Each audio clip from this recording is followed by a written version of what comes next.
Today, I'm going to share with you a fantastic and easy recipe for some. So, let's get started. First, we need some large-sized potatoes. Cut them into your preferred shape.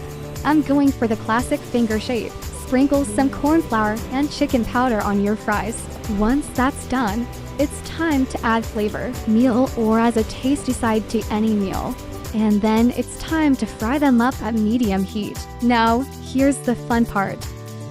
You can serve these delicious fries with a dollop of ketchup or some golden honey. Trust me, your taste buds will thank you. Thanks for tuning in today, folks. If you enjoyed this recipe and video, please don't forget to like, share, and subscribe to my channel. I appreciate your support and can't wait to share more delicious recipes with you. Until next time, happy cooking!